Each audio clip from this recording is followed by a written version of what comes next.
Hello, my name is Kevin Johnson with One Blue Real Estate School, and welcome to another episode of This versus That. Today, we're going to be talking about executory versus executed. So let's dive on into it.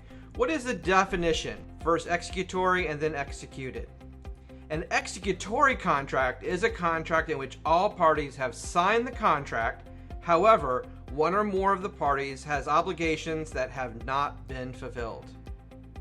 With an executed contract is a contract in which all parties have fulfilled their contractual obligations. So now let's talk about these two terms in the relation to two of the most common contracts or agreements that you're going to use in the real estate space, the listing contract and the purchase and sale contract. So up first, let's talk about the purchase and sale contract. When the buyer and seller have signed the contract, so we presented an offer, they have signed it, and we are waiting to close. We're 30 days out or whatever the days are for closing.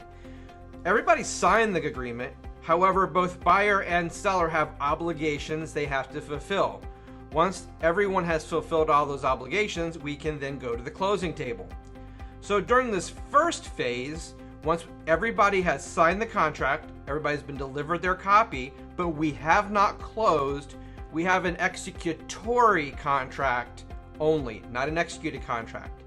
The contract is only executed when the closing has occurred. So it's really important. We often hear agents talk about, after they have the buyer and seller sign the contract, I have an executed contract. That's not factually correct because it is only executed when closing has occurred.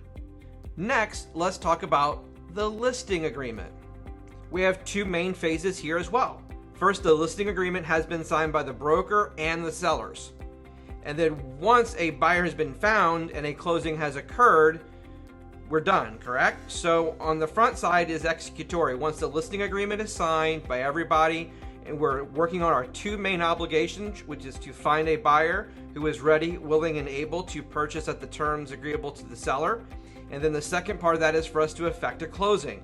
So once we've effected the closing and the property is transferred, then the listing agreement is then executed.